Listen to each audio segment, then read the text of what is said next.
హసన్ షరీఫ్ గారు, మీకు ఉన్నటువంటి అవకాశాలు ఏంటి? ఎమ్మెల్సీ ఎన్నికల్లో పెద్ద ఎత్తున పోటీ ఉంది. 35 మంది అభ్యర్థుల్లో మీ స్థానం ఏ విధంగా ఉండబోతుంది? 35 మంది అభ్యర్థులు 60 నుంచి 35 అయ్యారు సార్. 11 మంది స్క్రూటినీలోనూ 8 మంది విత్డ్రా అయ్యారు. 35వ స్థానం నాకు వచ్చింది. నా వయసు 35, నా నెంబర్ 35 వచ్చింది. నాకు లక్కీ అనుకుంటున్నాను. చివరి స్థానం అనుకోవడం లేదు, అది చివరిదే. మొదటి స్థానానికి వెళ్ళేలాగా మొదటి అంకి వేయడానికి పట్టభద్రులు సిద్ధంగా ఉన్నారు. నా యొక్క కాన్ఫిడెన్స్ ఏంటంటే పట్టభద్రులు ఖచ్చితంగా తాయిలాలకు లొంగరని, రెండోది కుల మతాలు చూడరని, వ్యక్తి ఏంటి, వ్యక్తి బ్యాక్గ్రౌండ్ ఏంటి అనేది చూస్తారు. అతని ఏంటి ఆలోచన విధానం, అతను ఎప్పుడు దాకా సమాజానికి చేసింది ఏంటి అనేది చూస్తారు. కాబట్టి ఆ విషయంపై నేను ఒక పూర్తిగా సంకల్పంతో ఉన్నాను. గెలుస్తానే ధీమా ఉంది నాకు.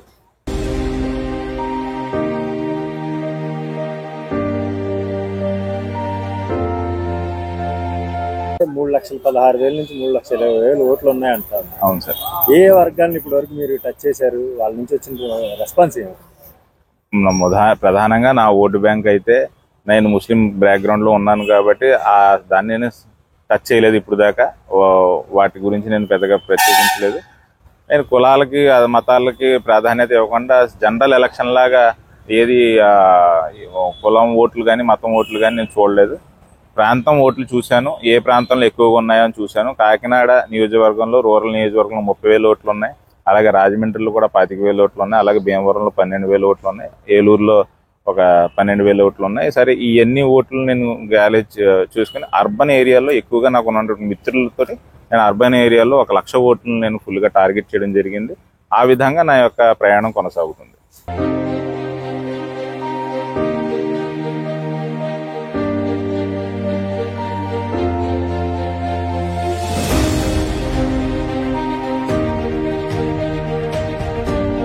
ఉపాధి అవకాశాలు కల్పించడంలో మన ప్రాంతానికి ఎటువంటి ఇంపార్టెన్స్ ఇస్తారు? ఎందుకంటే పారిశ్రామికంగా చాలా అభివృద్ధి చెందుతున్న ప్రాంతంలో ఉపాధి అవకాశాలు మెరుగుపరచడానికి మీ వంతుగా మీరు ఏం చేయబోతున్నారు? ఉపాధి అవకాశాలు మెరుగుపరచడానికి ఉపాధి అవకాశాలు అయితే నిండుగా ఉన్నాయి. ఉపాధి అవకాశాలు కల్పించలేకపోతున్నటువంటి ప్రభుత్వానికి, కార్పొరేట్ శక్తులకి ఉన్నటువంటి వారధిని నేను తగ్గించి, ఆ యొక్క గ్యాప్ని తగ్గించి, నేను ఇండస్ట్రీస్లో ఉన్నటువంటి ఎంప్లాయ్మెంట్ ఏదైతే యాక్ట్ 75% ఇవ్వాలని చెప్పి గతంలో జగన్మోహన్ రెడ్డి గారు తీసుకొచ్చిన యాక్ట్ని పూర్తిగా ఇంప్లిమెంట్ చేస్తే ఆటోమేటిక్గా కంపెనీస్ అన్నీ కూడా ఇక్కడ ఉన్నటువంటి నిరుద్యోగులందరికీ మంచి అవకాశాలు కల్పించి ఉద్యోగాల యొక్క భర్తీ పూర్తి అవుతుంది. అలాగే ఉద్యోగాల్లో అన్నిటి కూడాను స్థానికులు నిండి మన యొక్క రాష్ట్రంలోనే రెవెన్యూ బాగా పెరుగుతుంది. మన యొక్క రాష్ట్రంలోనే ఈ యొక్క పేదరికం నిర్మూలన జరిగి మనకు జీడిపి రేటు వృద్ధి పెరుగుతుంది. అలాగే అన్ఎంప్లాయ్మెంట్ రేటు తగ్గుతుంది.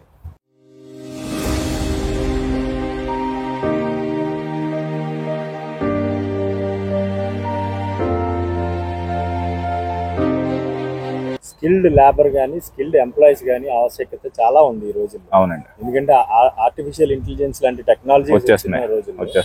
స్కిల్ డెవలప్మెంట్ సెంటర్స్ లాంటివి నెలకొల్పడానికి మీ వంతుగా ఏమైనా ప్రయత్నం చేస్తాను? తప్పకుండా సార్. నా యొక్క ప్రధాన ఎజెండానే అది, స్కిల్ డెవలప్మెంట్. నాకు మూడు ఎజెండాలు ఉన్నాయి.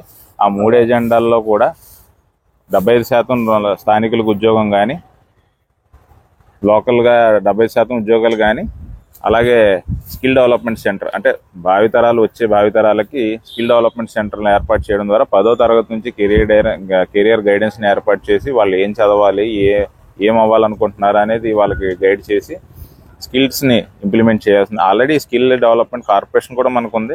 దాన్ని పూర్తిగా సద్వినియోగం చేసుకుంటే ప్రతి మండలంలోనూ, ఎందుకంటే స్కూల్స్ ఆల్రెడీ ఉన్నాయి, కాలేజెస్ ఆల్రెడీ ఉన్నాయి కాబట్టి ఒక స్కూల్ లాగే దీన్ని కూడా చట్టం తీసుకొచ్చి స్కిల్ డెవలప్మెంట్ సెంటర్ని పెడితే వీళ్ళు విద్య పూర్తిగా అవుతున్న టైంలోనే ఒక తరగతిగా స్కిల్ డెవలప్మెంట్ సెంటర్లో వెళ్ళి వీళ్ళు ఏం నేర్చుకోవాలనేది, వాళ్ళకి ఏం ఇంట్రెస్ట్ ఉన్నది దాని మీద దృష్టి పెడతారు. అలాగే 20 అంశాల యొక్క నేను ఒక జాబితాను కూడా తయారు చేయడం జరిగింది. ఆ స్కిల్ డెవలప్మెంట్ సెంటర్లో ఆ 20 అంశాల జాబితాపై పూర్తిగా నైపుణ్యం ఉన్నటువంటి టెక్నాలజీని తీసుకొచ్చి వాళ్ళకి ట్రైనింగ్ సెంటర్ని ఏర్పాటు చేస్తే తప్పకుండా స్కిల్స్ అనేవి డెవలప్ అవుతాయి. ఈ విద్యతో పాటు స్కిల్స్ డెవలప్ అయితే వెంటనే వాళ్ళు విద్యా సంవత్సరం పూర్తి అవగానే బయటికి రాగానే ఉద్యోగ అవకాశాలు మెరుగ్గా ఉంటాయి.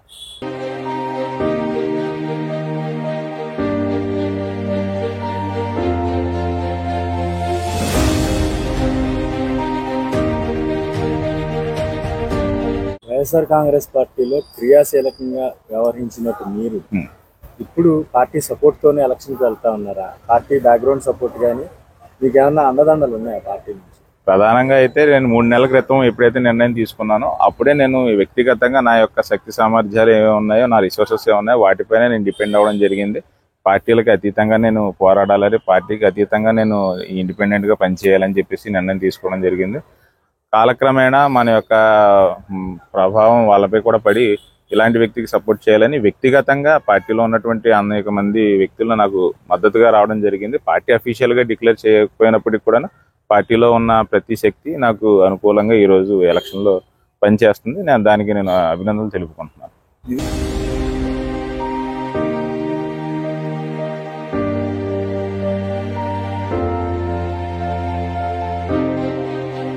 నిరుద్యోగ యువత 3 లక్షల పైగా ఉన్నటువంటి ఓటర్లు నిరుద్యోగ యువత ఎంతమంది ఉన్నారు? వాళ్ళకి ఇచ్చేటువంటి హామీ ఏంటి?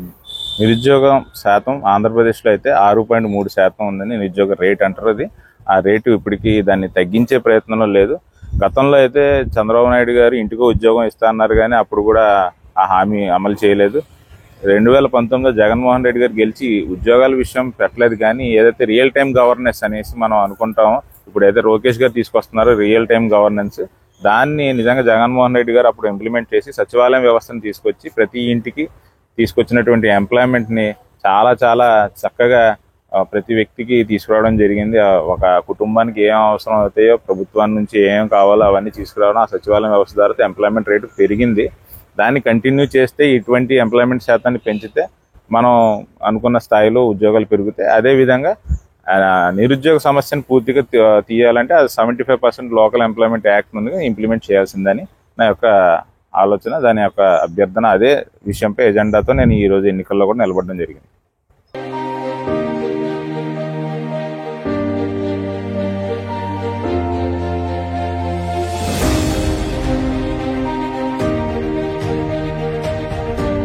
ఫైనల్ క్వశ్చన్, మీ క్వాలిఫికేషన్ ఏంటి?